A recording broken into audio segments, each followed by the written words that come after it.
What's up, people? Happy Wednesday. Hope all you're having a great day. So let me jump right into this. Okay, Maxie and Nathan.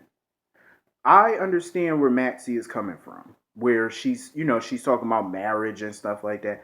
I get where she's coming from, but my thing is about her. You can't base your potential marriage off of other people's marriages. Okay, yes, Mac and Felicia marriage the first time it failed. Her parents' marriage, Felicia and Frisco, their marriage failed. Dante and Lulu, their marriages failed. Okay, I get that, but you can't base your relationship off of other people's relationships.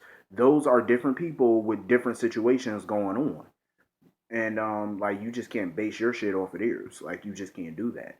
You can't live like that. Um So I get that she's not trying to rush into marriage and stuff like that because Maxie strikes me as a person that does not ever probably want to get married. And I can't say I blame her. I mean, I can't really say I blame her. I mean, she did get married before to Matt Hunter, but that was a marriage of convenience. So it wasn't really like a real marriage. It was just a marriage in name only, so that way she could protect him or he could protect her from going to jail from that whole Lisa Niles mess. But I get where she's coming from, and I like her thinking because I think a lot of people need to think like that. What's wrong with being just together? You know what I mean? Why do you have to have marriage complicated? I understand some people's views on marriage and, they want to be able to say, oh, that's my wife instead of my girlfriend or my baby mama. I get that too. But, marriage shouldn't define you. And I feel like I've seen some relationships where and I've even heard relationships where people have been together for 25, 30, 40 years and never got married. And they lived the best life because they never got married. And I feel like once people put a ring on their finger, that's when shit changes. Everything about it changes. Like the person that you married or even yourself, you become a different person. It's like the relationship is not the same. The relationship is not the same from when you were dating. It's become more complicated now for some reason. I don't understand. Nothing When you get married, nothing should change except your last name and your status. That's it. Nothing else. Your personality, how you do things, all of that, in my opinion, should remain the same. I don't get why marriage changes people. I really don't understand that. Like you should be the same person that you were when the two of you were dating. The only difference is you got a ring on your finger and it's a different last name, and that's the difference. That's it. There should be no other difference. So I get where Maxie's coming from. I don't agree with her tactics of what her and Nathan tried to do by making Dante and Lulu talk. What's the point? 2 weeks ago, they signed divorce papers. So once they signed divorce papers, what is there really more to talk about? And before they signed the divorce papers, they actually did talk, and that's why they came to a mutual agreement to divorce. So after that, what do they need to talk about? Why do they need to get back together? For what? They've already made an amicable decision to I mean, they made a mutual decision to amicably divorce. So what do they need to be locked in a room to talk about? It's not like they're arguing with each other. When they signed the divorce papers, they were on good terms. They weren't angry at each other. I think more so they were angry at the situation. They were disappointed. But they weren't angry really with each other. It's more the situation than each other. Um but I do feel like Nathan, more so than Maxie, is too involved in Dante and Lulu's marriage. He's been way more involved in their marital issues than Maxie was. Like, he was way more involved. And I feel like that's not normal. Like, why are you so involved in their issues? Even when Dante was running around with Valerie, Nathan was all up in his business. It's like, mind your business. Focus on you and Maxie. Don't worry about what Dante doing. Like seriously, he's too involved and he needs to butt out. Like that's what makes me not like Nathan. Like because it's like you need to have your separate life. It's okay to give your opinion on the situation, but I feel like it should be one and done.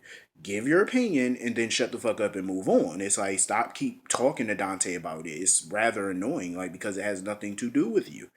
This really doesn't affect his relationship with Maxie at all. I mean, I get that Maxie and Lulu are friends, but how does this affect their situation? It really don't. The only way it affects them is because Lulu is living in that apartment. Um, and even Lulu been feeling like she was, ruining, their relationship by her and Rocco being at the apartment. But I feel like, why does she have to go stay at the Hornet Star? Like, why does she have to stay on her boat? Number one, you could go to Nicholas's house. You can stay at Windermere. It's big as fuck. He got staff, so you can stay there. Or you can go to the Quartermain Mansion. Tracy was her longtime stepmother, so you could go there. I'm pretty sure Monica and Tracy would love it if her and Rocco moved in. Besides, it's a big house, and Monica is looking for people to fill it, obviously. She even asked Elizabeth and her kids to move in, so obviously, they want to fill up the mansion with people like it used to be. So I'm sure they wouldn't mind, and Lulu did used to live there, so why not? Or she can go stay at the Metro Court. Hello, your fucking cousin and your ex mother in law own the fucking hotel. I'm sure they're gonna let you stay there free. And your mother in law is the grandmother of your son, so I'm sure they'll comp your room. Jason was staying at the Metro Court, and of course, Carly was happy to accommodate and comp his room, so why wouldn't she comp yours? I mean, I'm just saying, like, she has plenty of options. It's like, why would you want to stay on the Hornet Star though? Like when you got plenty of better options. I mean, the Hornet Star is nice, but it's a fucking club. Why would you want to stay there with your son? And I understand why Dante had reservations about her staying there, not only for Rocco's safety, but obviously for hers too. Because that's not a pretty safe place to stay. And I was proven right when that son of a bitch Raj walked in the door. You know Raj, the gun runner, that's working with Ava and Paul. Of course, he showed up. So he wants to rent out the Hornet Star for a party for his boss. I wonder which one. So he wants to rent it out for his boss. Um, and he offered Lulu double the money, up cash up front, and he offered to pay her staff salary for them not to work that night because he was bringing in his own staff. I said, well, goddamn, you got that big deep pockets like that? Your pockets are that deep? Shit. And I agree. Like, he made a good point. First of all, it's the dead of winter. Lulu told me, oh, I got to give notice to my clientele. What clientele? It's the dead of winter. Who renting the Hornet Star in the dead of winter? The summer and spring, maybe, but winter? Please. I'm just saying, Lulu, stop fronting. You know you ain't got no clients. She knows she don't. Please, that every time you see the Hornet Star, it's always dead in here. Ain't never nobody in here, so unless it's a big event. But I have a bad feeling about this party. I think some shit gonna go down at this party. Lulu just shook hands with the devil. She better make that son of a bitch crawl in the sand. I'm just saying, like, you made a deal with the devil. This ain't gonna bode well. And another stupid person on this show, Dante. So he thought it was a smart idea to go to Sonny and ask Sonny about the gun shipments that's coming in. Are you an idiot?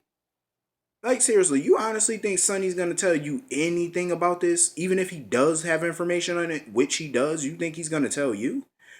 Come on now, Dante, you couldn't be that stupid. I understand that for him it's probably protocol. I have to at least try. I get that. But I still think it's fucking stupid because you already know he's gonna beat around the bush and he's not gonna tell you shit. Sonny doesn't talk to the cops. He's not gonna tell you nothing.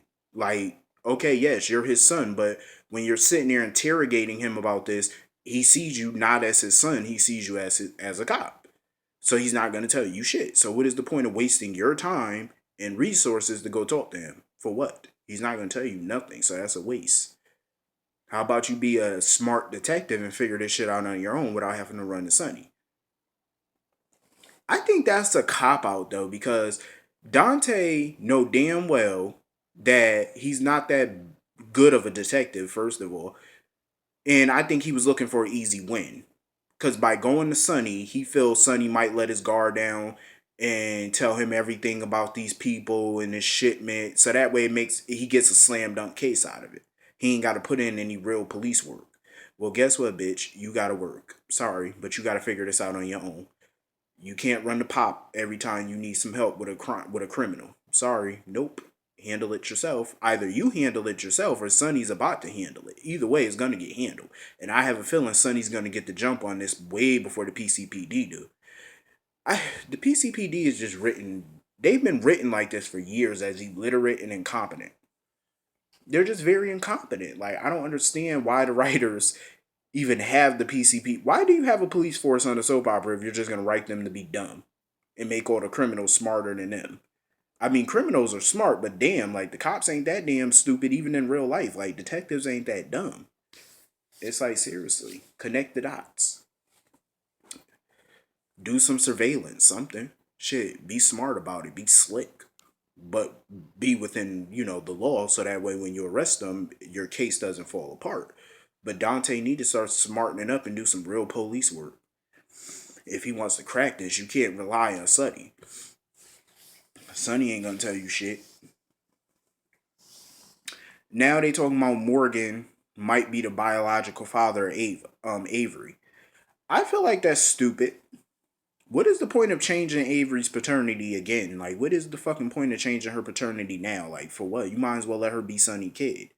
Even though I think Sonny's way past the point of having kids. I mean, babies, all his kids are grown. So it's like, why raise another child? But Morgan is not ready to be a father. Number one, he just found out a few months ago he's bipolar. He's still dealing with that. He's still not taking his meds. Well, he's taking them off and on. And now he's having manic episodes. He has really no money to even take care of a child. And that job that he has working for Sonny ain't gonna last too long. And his parents are still financially providing for him. It's not like, I'm pretty sure if Sonny, every year when Sonny and Carly do their taxes, I'm pretty sure they still claim Morgan as a dependent. I'm serious. I'm not even trying to be funny. Like, it is funny, but I'm just saying, like, he's a grown man, but still, I'm pretty sure that they claim him as a dependent. I mean, hello, he's still living in their house. They're probably paying for his car, I'm sure. Gas, car insurance, clothes, food. I'm flat out, they're still financially providing his lifestyle. Basically, they're funding his lifestyle still. Unlike Michael. Michael's a grown man. He pays his own bills. He had his own apartment for years until moving into the Quartermain mansion. Even living at the Quartermains, he still provides for himself financially. Tracy and Monica don't provide for him, I'm sure. Um, but I'm pretty sure, Sonny and Carly are still claiming Morgan as a dependent. I'm willing to bet my last dollar on it that they're still claiming him. Um, since, he basically is a dependent. But I just feel like now is not the time to saddle him with a kid. Like, he needs at least another 2, maybe 3 years before even attempting to give him a kid. Maybe, depending. Um, him and Kiki, I've been over it. So, that relationship is dead now. And he came up with the dumbest excuse that he slept with Darby because it was practice sex, because he felt like basically he couldn't have sex because of the pills. Because when he was on the medications, he couldn't have sex. Basically, he couldn't perform. So that's why he stopped taking the meds and he had sex with Darby as practice, so he says. That was the dumbest answer I've ever heard in my life. And I'm glad Kiki just left him. I'm like, Kiki, just go. Just go. Morgan's an idiot. Just go. Sonny, you need to do way more than just talk to that boy. He need counseling. He need something. Shady Brook, whatever you got to do, just do it.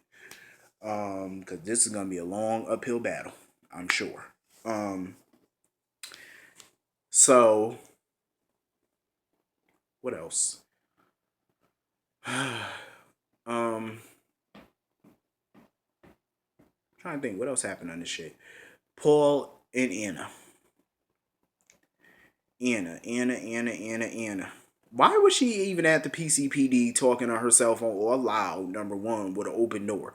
I hate when they do that on soaps. Like, if you try to do something on the low, number one, you got that big ass mansion that you live in. Why not just go home and talk on your phone to Mac? Why not do all of that in the privacy of your home? I just hate when they do that on soaps. Like, it's like you blatantly want people to hear you. I get that it creates drama, but damn, like, do you gotta be so obvious with it? Like, you know how people be talking about their business all in a park, like in a park or open space, or at the hospital in an open space where anybody could be hiding behind a corner listening? And Paul was already on to her anyway, and now basically she just confirmed his suspicions. So she accused him of wanting to kill her now And Paul was like, he's the DA. Sometimes he bend the law for his own purposes or whatever. It's gonna be a showdown between him and Anna. It definitely will be, and I can't wait for it. But Anna need to be more smart. Like she's a freaking super spy. Like I hate the way that they write her sometimes. It's like, come on, Anna was way slicker than this back in the day. You could never. It's hard to get the drop on her, and it's like the last couple years, people been getting a drop on her rather easily, and it's kind of pissing me off. Um, I love the conversation Maxie had with Kiki. I feel like Kiki could definitely be Maxie's new protege.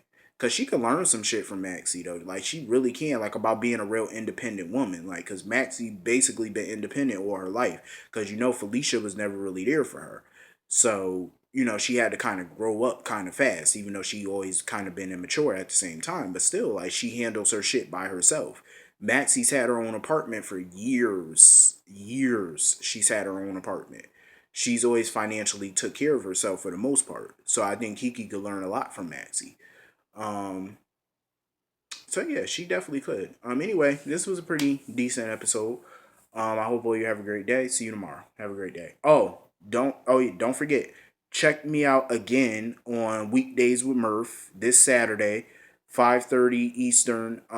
Four it's 5:30 Eastern, 4 o'clock Central. blogtalkradio.com/weekdays with Murph. Check me out this Saturday. I'll be co-hosting this time. Last time I was a guest. This time I'll be co-hosting the entire show. So yeah, definitely check me out. It's gonna be fun. We're gonna talk about everything. It's gonna be great. Check it out. See you all tomorrow.